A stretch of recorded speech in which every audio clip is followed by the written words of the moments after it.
the pride of UTEP football, now running the football for the Green Bay Packers as the lead back. He has earned that right to be called that. And yes, there's another Aaron on the Green Bay Packers who is of crucial importance. The running back of the Green Bay Packers, Aaron Jones, back here on the show. How are you, sir? How you doing? Thank you for having me again. Always, Aaron. Now, Aaron, this is somewhat of a new audience potentially here on this show because we're on NBCSN now, and now we're on the new streamer Peacock. So let's reset, if you will, for our new audience. Which show of national radio and television had you on in studio when no one else did, Aaron? Which show was that? Which show what would be the name of that show? Would it be called the Rich Eisen Show, Aaron? The Rich Eisen Show, when we did the 40 outside. Yes, we did. We was watching people do the 40. We were watching people do the 40. I think you made them nervous. Rich, run. I think you were making them nervous, Aaron. I'll be honest with you, because I certainly wasn't. I'll tell you that. But you were here. You were here. And so which show was pretty much onto you as a force in the National Football League before any other show, coast to coast? Would you say? The Rich Eisen Show. Okay. Day one, before I was even really getting any love from anybody else. You've been rocking with me, so I really appreciate that. And right back at you, Aaron Jones. What is your mindset going into 2020? Walk me through your list of goals, sir, please. Just to be more explosive, be more productive, and bring the title back to Titletown. I think that's our whole team's goal. We fell just short last year in the NFC Championship, and we felt like we were close. We got an ugly taste in our mouth, so we just want to get back there and bring the title back home.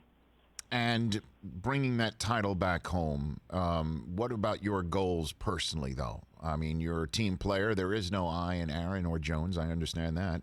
But what is your personal statistical potential goals? What have you written down for yourself? Have you written anything down? I haven't written anything down yet, but I want to have a better year than I did last year. And like I said, be more productive, finish off those 5, 6, 7-yard runs and turn those into big runs, and just be a consistent home run hitter for my team. And your conversations with Aaron Rodgers, what are they about when you have them? They're about everything. How we can improve, what he wants me to do on certain plays or certain routes.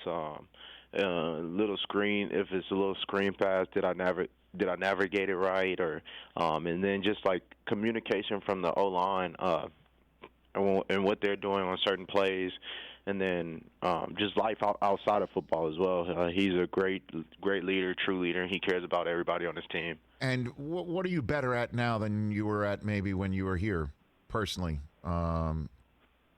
as a rising star in this league, trying to make your mark? What are you better at?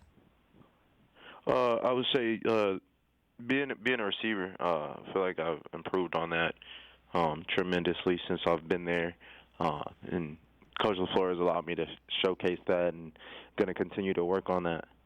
Well, it's interesting that you would say that you're a better receiver. I think Packers fans just jumped off their couch or wherever they're looking, saying that's good to know, since that was kind of not hit in the draft in 2020.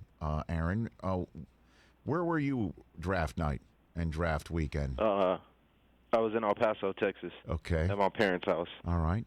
You weren't the only Aaron to have somebody drafted at the position during the draft. Is that correct, Aaron Jones? Correct. Okay. What'd you think of the drafting of A.J. Dillon? Now, I understand you share the same room as him, meeting room as him, but what did that say to you, Aaron? I mean, a little shocking, but at the same time, I know the NFL is a business, and they're bringing in guys to compete every day. So at the end of it, I know it's a business. So, I mean, he didn't choose where he was going. Right. The Packers chose him, so I can't hold nothing against him. I'm just here to help him grow as a player and help his football team. Did it piss you off, Aaron? Let's be honest. Let's talk. Did it piss you off just even for a slight bit?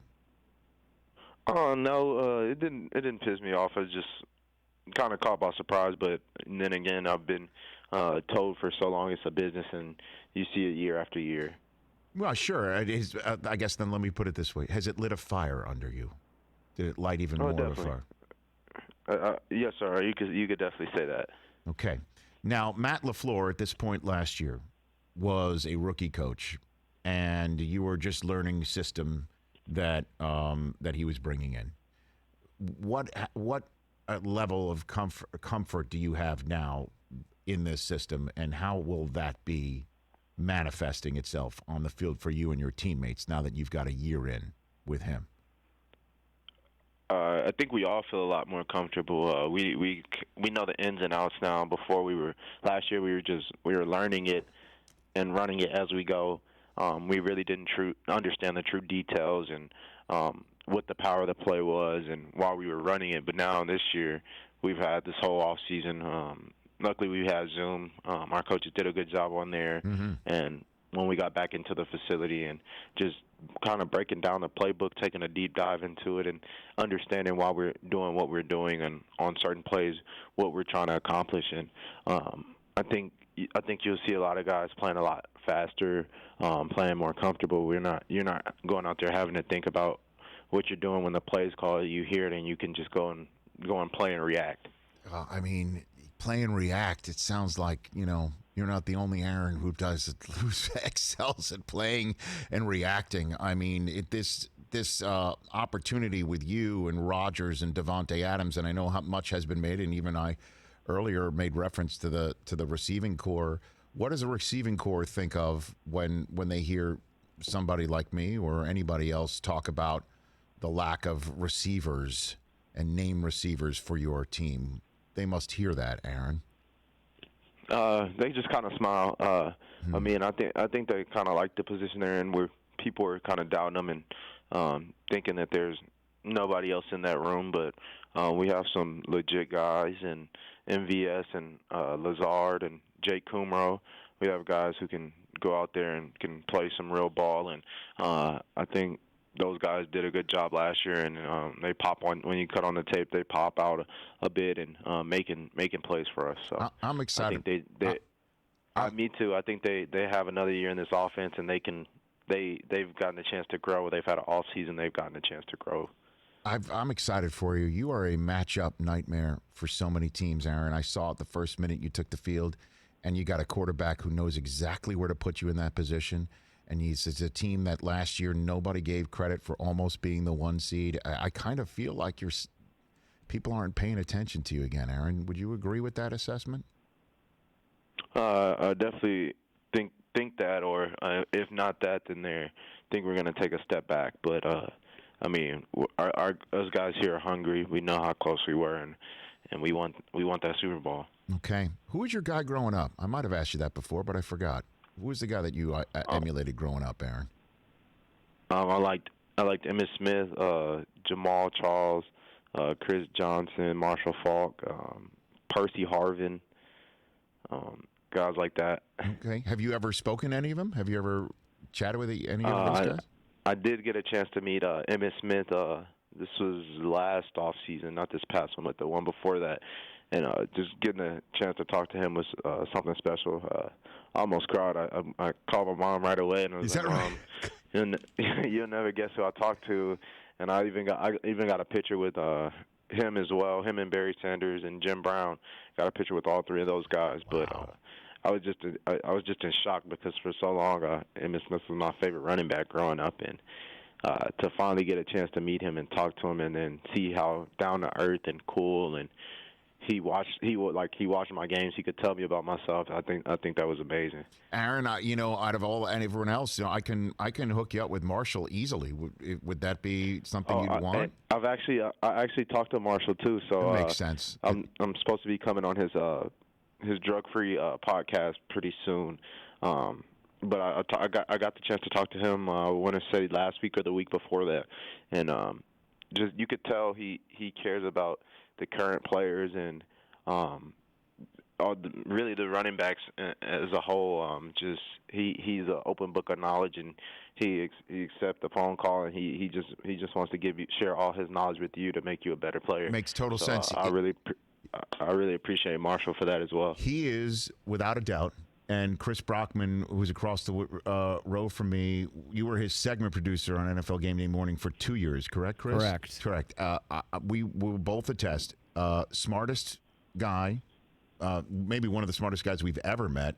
But in terms of football and in terms of common sense, just in terms of sense, maybe the greatest combination of brains and talent that's ever put on. I thought I knew a lot about football. Oh, and please. Then I got to work with Marshall. I know, and maybe he's downloaded to you the fact that you at your position, if you know the route that everybody's running on the field and know what the quarterback is thinking pre and post snap, that would help you as a running back. That's exactly what Marshall did.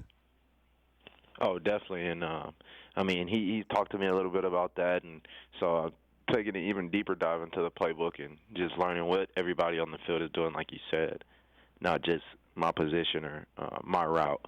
That's absolutely right. All right, Aaron Jones. Well, you go crush it. You go crush it. I'll be looking. I'll be rooting, as always, big time. And I appreciate you taking the time. Yes, sir. Thank you, and thank you for always rocking with me. No, always. And by the way, I don't know if you're aware, since you've been here, I've gotten faster at the 40, so you inspired me as well. Yes, sir. Let's keep working on it. Yeah, exactly. I'm 5'9". What was I this year? 5'9", something like that. You were sub-6. I was sub-6, and I'm just like that fine wine. And I think part of it is just knowing you and being inspired by you being here for my 40-yard dash a couple years ago on this campus. Oh, yes, sir. I hope I can be there for the one this year coming up. Excellent. Well, you take care of yourself, Aaron. Stay healthy, stay safe. Hope this season goes as well as you'd like. Yes, sir. Thank you, and thank you for having me again. Right back at you. That's Aaron Jones, the Green Bay Packers. Hey, you watched all the way to the end. Thanks for that. Watch more right here.